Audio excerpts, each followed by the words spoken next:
والله ما طلعت شمس ولا غربت إلا وأنت في قلبي. الحمد لله وكفى وسلام على عباده الذين اصطفى اما بعد. دین اسلام نے انسان کو جنگلوں اور غاروں میں جانا نہیں سکھایا کہ اگر تم اللہ تعالیٰ کو پانا چاہتے ہو تو جنگلوں اور غاروں میں جاؤ، بلکہ دین اسلام نے یہ سکھایا ہے کہ اگر تم اللہ کو پانا چاہتے ہو تو انہی شہروں میں گلی کوچوں بازاروں میں رہتے ہوئے حقوق اللہ کو بھی پورا کرو اور حقوق العباد کو بھی پورا کرو، تو تم اپنے رب کو پالو گے. چنانچہ جو بندہ حقوق العباد پورے کرے، حقوق اللہ پورے کرے، وہ اللہ تعالیٰ کا مقبول بندہ ہوتا ہے. اب ازدواجی زندگی میں کئی پہلو ہوتے ہیں، خامد ہے، بیوی ہے، ساس ہے، سسر ہے، تو سب ایک دوسرے کے ساتھ انٹریکٹ کر رہے ہوتے ہیں، اس لیے ایکویشن ذرا ڈیفیکلٹ ہو جاتی ہے. مگر سسر کو چاہیے، فادر ان لا کو چاہیے کہ وہ اپنے گھر میں سب کو محبت پیار سے رہنے کی تلقین کرتا رہے. ہر گھر میں خامد کا ایک رول ہوتا ہے، تو ڈاٹر ان لا کے لیے مدر ان لا تو ایک مسئلہ ہے، مگر جو مدر ان لا کا ہسبینڈ ہے جس کو فادر ان لا کہتے ہیں، تو وہ تو گھر کا انچارج ہے نا، تو اس کی ذمہ داری بنتی ہے کہ وہ اپنے گھر میں اپنے بیٹے کو بھی نیکی کی تعلیم دے، اپنی بہو کو بھی نیکی کی تعلیم دے. اگر گھر کے اندر کوئی اونچ نیچ ہونے لگے تو ڈاٹر ان لا کو بھی سمجھائے اور مدر ان لا کو بھی سمجھائے. یہ فادر ان لا کی ذمہ داری ہوتی ہے. سائنٹیفک ریسرچ میں چند باتیں سامنے آئی ہیں کہ فادر ان لا 6 ٹائپ کے ہوتے ہیں. سب سے پہلی ٹائپ پیسیفائر. پیسیفائر کہتے ہیں بچے کی چوسنی کو. بچہ جب ذرا فارغ ہوتا ہے تو وہ چاہتا ہے کہ میرے منہ میں چوسنی آ جائے، تو وہ آرام سے اس کو چوستا رہتا ہے، چپ رہتا ہے. یہ جو فادر ان لا ہے یہ ماڈریٹر ہوتا ہے اپنی وائف اور ڈاٹر ان لا کے درمیان. یہ بیوی کو بھی سمجھاتا ہے، بہو کو بھی سمجھاتا ہے اور مسئلوں کو ساتھ ساتھ حل کرتا رہتا ہے. یہ سمجھداری کا کام کرتا ہے جو ایک مرد کو کرنا چاہیے اور گھر کے ماحول کو اچھا رکھتا ہے. اس کو پیسیفائر کہتے ہیں. Tries to maintain harmony in family. ایک ہوتا ہے ڈکٹیٹر فادر ان لا. بعض مردوں کی طبیعت ایسی ہوتی ہے کہ وہ بس اپنی ہی منوانا چاہتے ہیں، چلانا چاہتے ہیں. تو ریسرچ میں لکھا ہے کہ یہ اکیلا father in law 10 mother in لا کے برابر ہوتا ہے. ماشاءاللہ بڑی ہائی ویلیو چیز ہوتی ہے.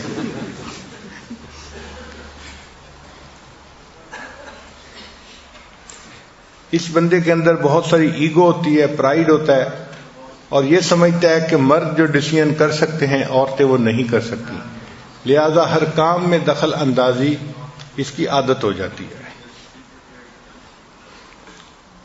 ایک تیسرا ہے، اس کو کہتے ہیں ہاؤس ہولڈ مینیجر، کہ بعض مردوں کو عادت ہوتی ہے کہ گھر کے ہر کام کو خود کرنا. صاف ظاہر ہے جب مرد کسی کام کو کرنے لگتا ہے تو وہ عورتوں سے بہتر کر لیتا ہے.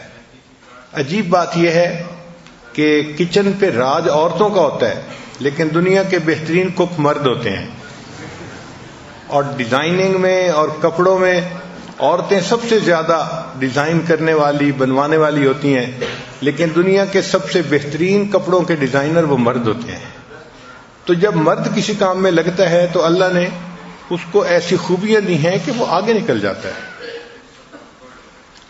تو یہ جو سسر ہوں گے یہ ہاؤس ہولڈ مینیجر کہلاتے ہیں. ہر کام میں یہ اپنی دخل اندازی کرتے ہیں. کلینلینس کیسے کرنی ہے، کچن کو کیسے مینٹین کرنا ہے، کپڑے کیسے دھونے ہیں، کیسے رکھنا ہے، ہر چیز میں ان کی انسٹرکشن موجود ہوتی ہیں. ایک فادر ان لا وہ ہوتا ہے جس کو گوسپ کنگ کہتے ہیں. وہ باتونی بندہ ہوتا ہے، بس باتیں کرنے کا ماہر. باتیں کر کے بیوی کو بھی خوش رکھتا ہے، باتیں کر کے بچوں کو بھی خوش رکھتا ہے.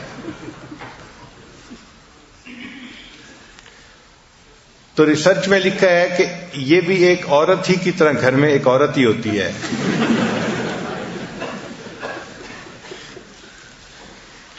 اور 5ویں ٹائپ جو ہے وہ سلیو آف ہز وائف. ایسا فادر ان لا کہ جو اپنی بیوی کا ماؤتھ پیس ہوتا ہے. بیوی نے جو کہنا ہوتا ہے وہ خود نہیں کہتی، وہ اپنے ہسبینڈ سے کہلواتی ہے. چنانچہ he is mouthpiece of his wife, his wife control the string. اور اس بندے کے نزدیک اس کی وائف دنیا کی سب سے کامل اور بہترین عورت ہوتی ہے. اس کو اپنی بیوی کے اندر کوئی نقص نظر نہیں آتا. آگے ہے کہ how to be a good father in law. ایک اچھا فادر ان لا ہم کیسے بن سکتے ہیں؟ تو جو بھی ڈیسیژن گھر میں ہونے ہو، ایک فادر ان لا کی ذمہ داری بنتی ہے کہ اس میں ڈاٹر ان لا یا سن ان لا کو ضرور شامل کرے تاکہ وہ بھی اپنے آپ کو پارٹ آف دی فیملی سمجھے. پھر ہمیشہ بی سپورٹیو. اس کا ایٹیچیوڈ ہمیشہ سپورٹیو ہی ہونا چاہیے. ہمیشہ بچوں کو سپورٹ کرنے والا ہو، ان کو مدد دینے والا ہو. اور اس کی طبیعت میں کائنڈنیس ہونی چاہیے، کیونکہ چھوٹوں کو بڑوں سے کائنڈنیس کی ضرورت ہوتی ہے، ہمدردی کی، مہربانی کی ضرورت ہوتی ہے. تو یہ بچوں کے اوپر مہربان ہو تو یہ ایک اچھا فادر ان لا بن سکتا ہے. نبی علیہ الصلوۃ والسلام کی بڑی صاحبزادی سیدہ زینب رضی اللہ تعالی عنہا کا نکاح اپنے چچا کے بیٹے سے ہوا تھا، ابو العاص سے. اور اس وقت وہ مسلمان نہیں تھے جب نکاح ہوا تھا. کہ جب نبی علیہ الصلوۃ والسلام نے نبوت کا دعویٰ فرمایا تو اس وقت بھی ابو العاص نے اسلام لانے میں جلدی نہیں کی. اب اللہ کی شان دیکھیں کہ ایک ایسا موقع آیا کہ ابو العاص اپنے تجارتی سفر پہ ایک قافلے کو لے کے شام کی طرف گئے، اور جب واپس آنے لگے تو مدینہ طیبہ کے جو صحابہ کرام تھے انہوں نے ایک موقع پہ اس کو گرفتار کر لیا. اب وہ گرفتار ہو کے نبی علیہ السلام کی خدمت میں پہنچا دیے گئے. اب داماد ہے، گرفتار ہو کے پہنچے، مسلمان بھی نہیں ہے، اور بیٹی مکہ مکرمہ میں ہے ابھی. تو یہ ایک ڈیلیکیٹ سی سچویشن تھی نا. تو اس واقعے سے دیکھنا چاہیے کہ نبی علیہ السلام نے اس کو کتنی خوبصورتی سے ہینڈل کیا، کتنے پیارے طریقے سے ہینڈل کیا. آپ چاہتے تو ابو العاص کے ساتھ سختی بھی کر سکتے تھے کہ تم نے اب تک میری بات نہیں مانی، اب تم میرے قابو آ گئے ہو، کیسے نہیں مانتے. مگر نہیں، نبی علیہ السلام نے ان کے ساتھ اچھا سلوک کیا، اچھا کھانا دیا، ان کو عزت افزائی کی.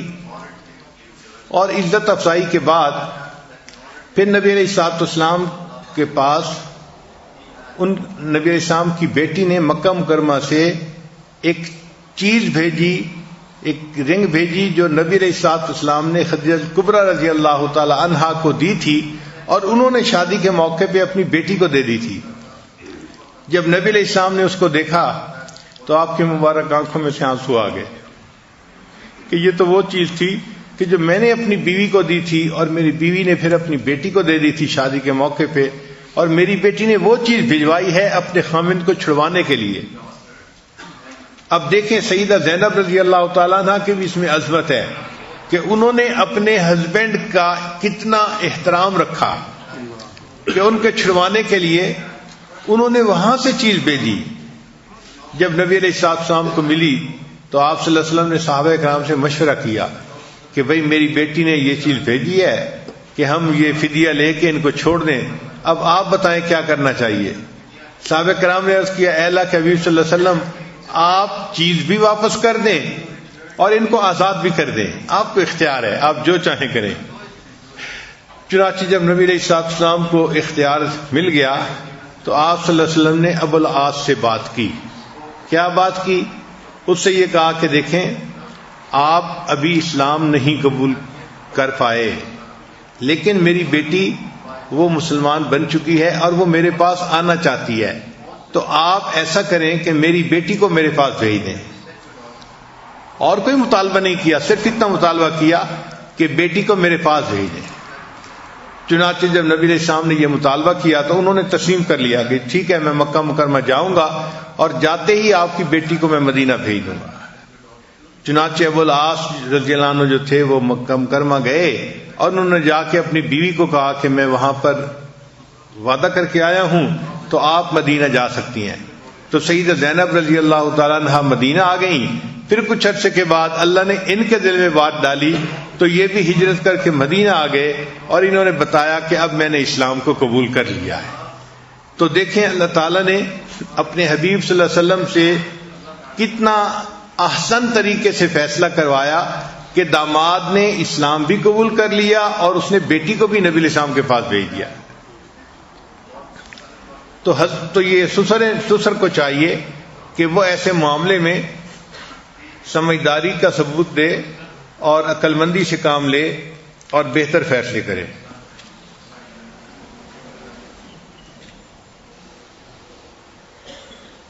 پھر سسر کو چاہیے کہ اپنے ڈاٹر ان لا یا سن ان لا ان کے اچھے کاموں پہ ان کی تعریف بھی ضرور کیا کرے۔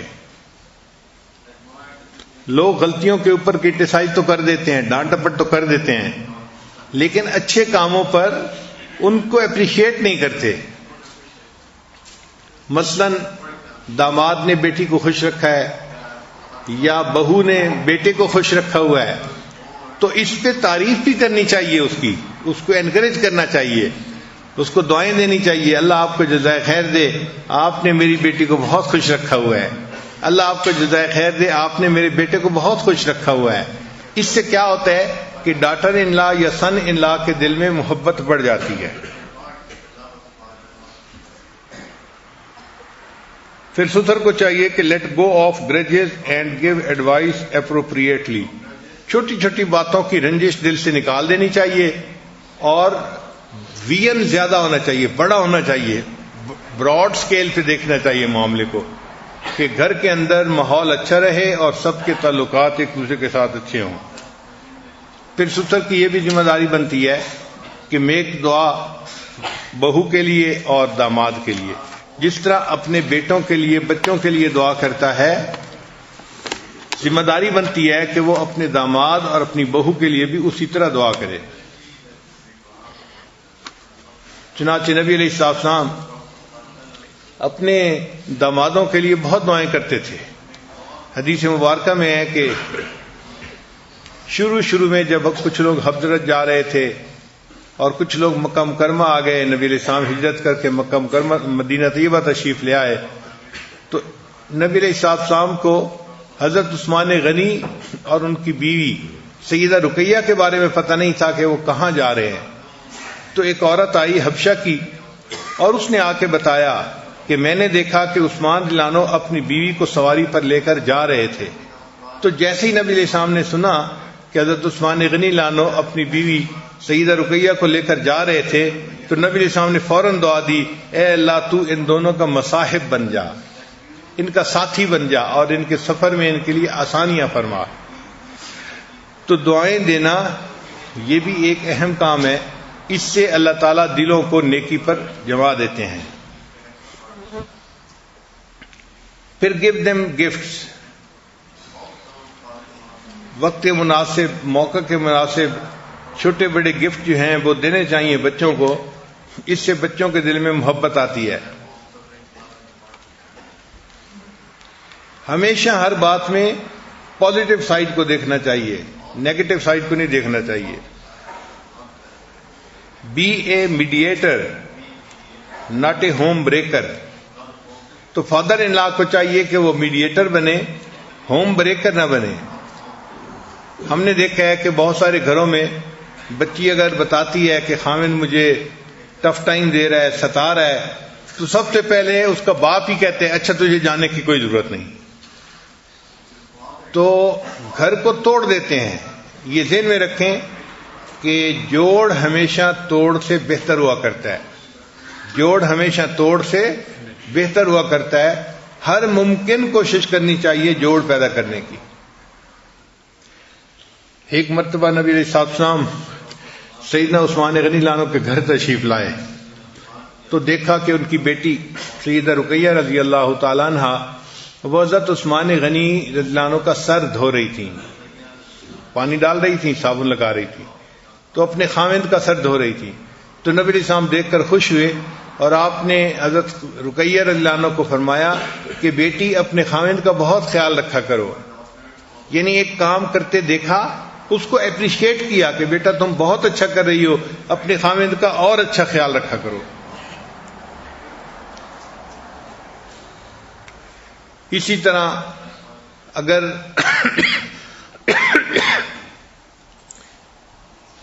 سسر کو چاہیے کہ وہ اپنی بیٹی ہی کو سمجھاتا رہے کہ وہ اپنے گھر کو بسانے کے لیے ہر ممکن کوشش کرے، پوری کوشش کرے۔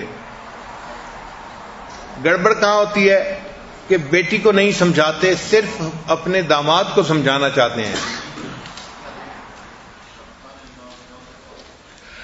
اور جو بیٹے کے ماں باپ ہیں وہ بہو کو سمجھاتے ہیں، بیٹے کو نہیں سمجھاتے، کچھ بھی نہیں کہتے۔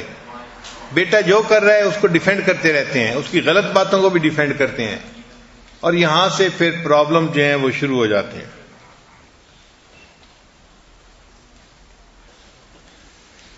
پھر ایک پوائنٹ اور بھی ہے کہ flexibility in scheduling family gathering and events, family gathering اور ایونٹس رکھنے ہوں تو اس میں فلیکسیبلٹی رکھنی چاہیے۔ بچوں کی اپنی مصروفیات ہوتی ہیں، کمٹمنٹس ہوتی ہیں، تو ایسا نہ ہو کہ بچوں کے لیے ان ایونٹس میں شامل ہونا مشکل بن جائے۔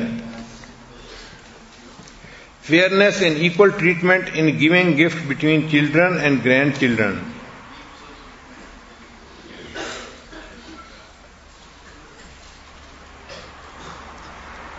پھر ایک بہت اچھا پوائنٹ ہے کہ do not deprive son in law of the role as a problem solver and provider of the family, چونکہ فیملی کو تو جو چیز پہنچانی ہے اسی نے دینی ہے نا، وہ ذمہ دار ہے، اور ان کا پرابلم سالور بھی وہی ہے، اس کو اس سے ڈپرائیو نہیں کرنا چاہیے۔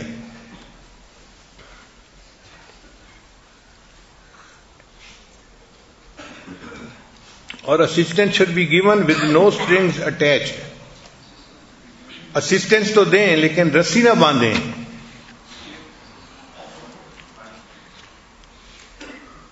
پھر cushioning the intrusive demand of mother in law,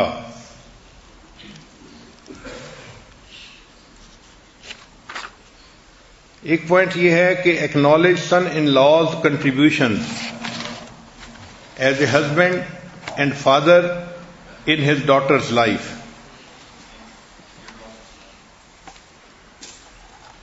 take interest in son in law's work, son in law کا کوئی کام ہے تو فادر ان لا کو چاہیے کہ اس طرح انٹرسٹ لے جس طرح اپنے بیٹے کے کام میں کوئی انٹرسٹ لیتا ہے، کیونکہ اس وقت اس کو سپورٹ کی ضرورت ہوتی ہے تو اس کو سپورٹ کرنا چاہیے۔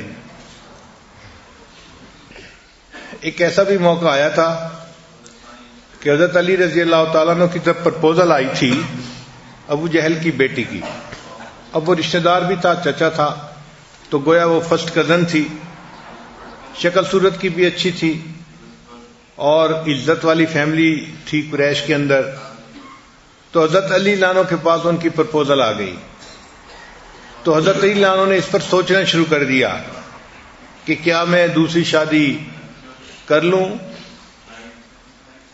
جب نبی علیہ السلام کو پتہ چلا تو اللہ کے حبیب صلی اللہ علیہ وسلم نے ان کو منع کر دیا کہ نہیں، تم دوسری شادی نہیں کر سکتے۔ اب یہاں کیا نکتہ ہے کہ شریعت تو اجازت دیتی ہے، کہ نبی علیہ السلام نے کیوں منع کیا ان کو؟ تو علماء نے اس کی وجہ لکھی ہے کہ جب سوکھن آتی ہے نا تو وہ ایک دوسرے کو ان کے والدین کے تانے دیتی ہے۔ اگر کوئی سوکھن آ جاتی اور وہ سیدہ فاطمہ رضی اللہ عنہا کو والدین کے تانے دیتی تو وہ تانا نبی علیہ السلام تک پہنچتا. اس لیے نبی علیہ السلام نے منع ہی فرما دیا کہ تم فاطمہ کے ہوتے ہوئے دوسری شادی نہیں کر سکتے. چنانچہ جب نبی علیہ السلام نے سمجھایا تو حضرت علی رضی اللہ عنہ نے اس ارادے کو ترک کر دیا. جتنی کوششیں کرنی چاہیے اتنی زیادہ دعائیں بھی کرنی چاہیے، کیونکہ حدیث پاک میں آتا ہے کہ انسان کسی بھی مشکل سے حل کے لیے جو اسباب اختیار کرتا ہے ان میں سب سے بہتر سبب دعا ہوتی ہے. جتنے اسباب انسان اختیار کرتا ہے ان میں سب سے بہتر سبب دعا ہوتی ہے. تو فادر ان لا چونکہ بڑا ہوتا ہے تو اس کو چاہیے کہ وہ دعا بھی کرتا رہے کہ اللہ تعالیٰ بیٹے اور بہو کے درمیان محبت رکھے، بیٹی اور داماد کے درمیان محبت رکھے. انشاءاللہ اللہ تعالیٰ ان دعاؤں کو رد نہیں فرماتے. بڑوں کی دعائیں ہمیشہ کام آیا کرتی ہیں. تھوڑی دیر کے لیے مراقبہ کر لیجیے، آنکھوں کو بند کر لیجیے، سر کو جھکا لیجیے. دنیا اور جو کچھ دنیا میں ہے اس سے ہٹ کٹ کے اللہ کی یاد میں ڈوب جائیے.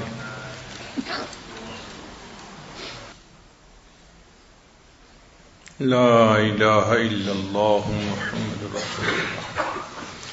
دعا کر لیجیے. سبحان ربی العلی الوہاب. اللہم صلی علی سیدنا محمد وعلی آل سیدنا محمد وبارک وسلم. اے رب کریم، ہم آپ کے عاجز مسکین بندے ہیں، ہمارے گناہوں کو معاف فرما، خطاؤں سے درگزر فرما، عیبوں کی پردہ پوشی فرما. اللہ علم حاصل ہونے کے بعد جہالت کے کاموں سے محفوظ فرما. اے اللہ عزتیں ملنے کے بعد ذلت سے محفوظ فرما، ہدایت ملنے کے بعد گمراہی سے محفوظ فرما. اے اللہ اپنے قرب ملنے کے بعد دوری سے محفوظ فرما. اے اللہ ہمارے حال پر رحمت کی نظر فرما، دوستی کے رنگ میں دشمنی کرنے والے سے بھی محفوظ فرما. اے اللہ ہمیں نفس اور شیطان کے مکر و فریب سے محفوظ فرما. اے اللہ ہمیں نیکی تقوی اور طہارت والی زندگی گزارنے کی توفیق عطا فرما. میرے مولا جو گناہ کیے سب گناہوں کو معاف فرما. اے اللہ ہمیں نفس مطمئنہ نصیب فرما. آنے والے وقت کو گزرے وقت سے بہتر فرما. آنے والی زندگی کو گزری ہوئی زندگی کا کفارہ بنا. اے اللہ رمضان کی ہر رات میں جہنمی جہنم سے بری ہوتے ہیں، آج کی اس مبارک رات میں اے اللہ ہمیں جہنم سے بری فرما. اے اللہ یہ عتق من النار کا اشرہ ہے، آگ سے خلاصی کا. اللہ ہمیں آگ سے خلاصی عطا فرما دیجئے اور ہماری بھی بخشش فرما دیجئے. کریم آقا ہمارے اٹھے ہاتھوں کو قبول فرما، جو مانگا وہ بھی عطا فرما اور جو مانگنا چاہیے تھا نہیں مانگ سکے وہ بھی عطا فرما. ربنا تقبل منا انک انت السمیع العلیم تب علینا انک انت التواب الرحیم. صلی اللہ تعالی علی حبیبہ سیدنا محمد وآلہ واصحابہ اجمعین برحمتک یا ارحم الراحمین.